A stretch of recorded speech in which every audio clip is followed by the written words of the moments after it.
So we got to touch on a bit of breaking news that just popped. The NFL Combine invitees for Oklahoma include Neville Gallimore, Jalen Hurts, Kenneth Murray, and CeeDee Lamb. I think we all would have predicted those guys. We knew about Parnell Motley's snub earlier on. What are your thoughts there?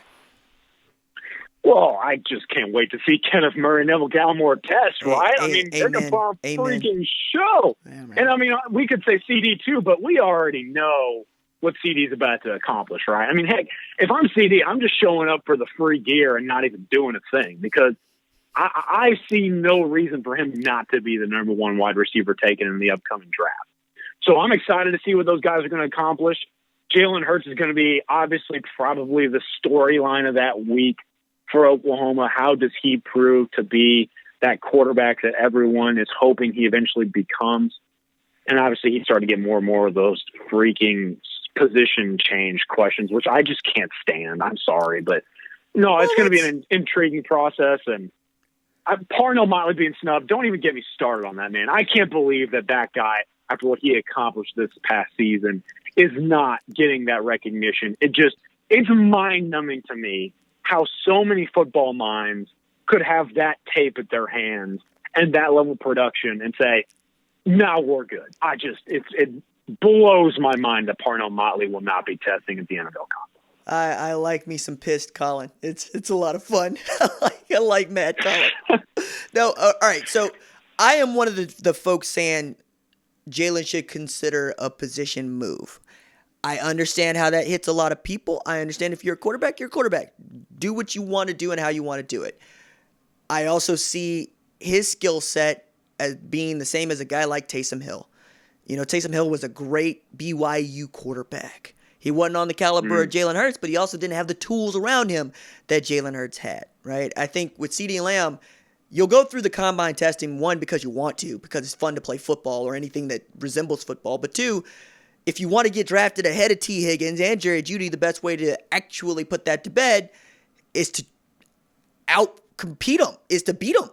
Beat them in the 40, beat them in the vert, beat them in the broad, beat them in route combinations, whatever it might be. Because for me, I can see any one of those guys, those three guys, Jeudy, Higgins, or CeeDee going first to whomever. But Higgins' size at 6'4", at national championship pedigree, Jerry Jeudy with the same national championship pedigree. He is an elite route runner, right, which matters. He does not have the hands of a CeeDee Lamb, but neither does T. Higgins, quite honestly. So, I mean, I don't get upset about that. I am with you on Kenneth Murray Jr. and Neville Gallimore. I want to see Kenneth Murray Jr. run, and I want to see Neville Gallimore do every single drill. Because for years, this man has been talked about as one of the most freak athletes in all of college football. Right? A year-to-year entry on Bruce Feldman's freak list, right? Because at one point, we heard tell of him being 330 and dropping 4.7 in the 40. And I'm like, now he didn't run that at the Senior Bowl, right? But he still got in the 4.8 range. And Quinnen Williams was there. And we know what kind of a monster that he turned out to be, both for Alabama and for the Jets. So I'm excited to see what the underwear Olympics yields for those two guys in particular. And for Murray and Gallimore, really, but more for Murray, you can really put yourself into the first round with a great performance here. I agree 100%. I do want to bring something up that you said, and it's something that we're starting to do more and more. And I just want to caution us as either members of the sports media realm or talent evaluators, or just fans in general. Please don't start believing that Taysom Hills grow on trees. I mean, just that dude is not just at a farm for you to pull up in the parking lot and pick off a tree. I mean, come on now. That's fair. People forget that before Taysom Hill went through serious injuries at BYU, that he was actually one of the better quarterbacks in college football for the Cougs. And then to put on 40 pounds of weight? He's playing almost everything imaginable, and he's doing it at such a high level that we cannot just expect guys like a Jalen Hurts to just step in and do what he's doing. There's no way in hell that people can just become Taysom Hill in the blink of an eye with a simple position change. So look, I hear what everyone's saying. will take a good athlete and let him do what Taysom Hill's doing. Number one, you got to have the coach to pull that off, okay? Let's not discount what Sean Payton did with Taysom Hill. And number two, you got to give credit to the guy who's actually doing it. Taysom Hill is something we haven't seen in the NFL maybe ever. And so don't believe you can just replicate that by getting a guy in like the 4th to 6th round and plugging him around in the offensive system. Just careful, everybody. That's something I wanted to get on my chest. So thank you very much, RJ, for that platform. Well, I mean, look, 4.4 speed even after the injury. I mean, you make a good point. I would also say if you think that Jalen Hurts is going to be Russell Wilson, I would say the same thing to you that Collin did, which is that you're out of your mind to believe that that guy grows on trees. However, Jalen Hurts is going to get drafted by somebody, and he's going to get drafted as a quarterback. What you decide to do with him afterward, or what he allows you to do with him really afterward, I'm interested to see. Because, look, people were saying any quarterback that's taken in the 4th round is going to be Russell Wilson or Dak Prescott now, right? They're not going to be Ryan Finley. You know what I mean?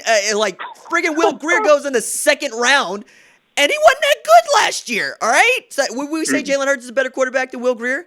Yeah. Would we say he's more accurate than Will Grier? Probably not. You know, would we say that Will Grier is a better passer of the ball down the field? Absolutely. But it's also a different set of skills, right? And you brought up a good point. What's the system? Who are the coaches? And will it work? Because like Lamar Jackson, famously by many people, called running back. Turns out to be only the 2nd unanimous MVP in the history of the league. The other one is the greatest quarterback to ever play professional football, Tom Brady. You know, Kyler Murray. I was yelling like you were just 2 minutes ago about people saying he should be playing wideout. I'm like, no, that guy's a quarterback. Are you not paying attention? He's a quarterback. Forget the Russell Wilson comparison too, because he's just Kyler Murray. That's a totally different beast over there. So I get where you're going. Treat these individuals like individuals. But one of the things that we try to do is comp them and slot them as guys who need to evaluate the talent and also make it easier for folks to consume, right? Like Barton Simmons caught hell for comparing Brian Brzee and Ndamukong Suh.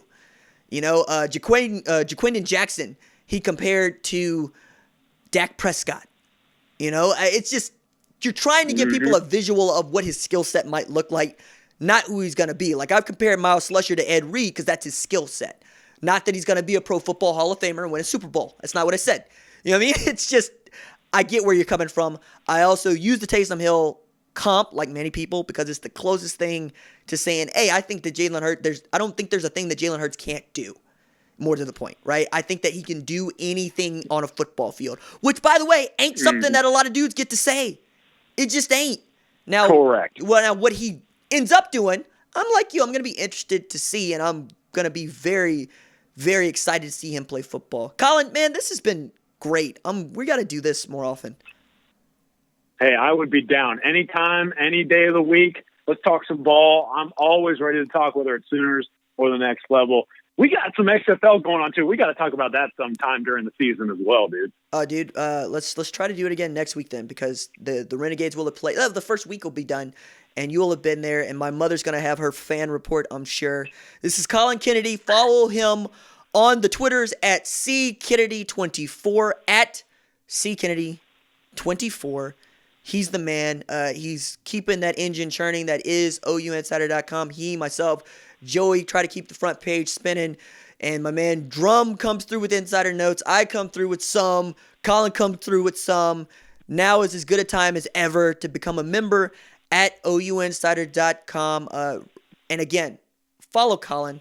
He does a great job, and as you can see, he's built for this medium. Thanks so much, Collin. Hey, I appreciate you, man.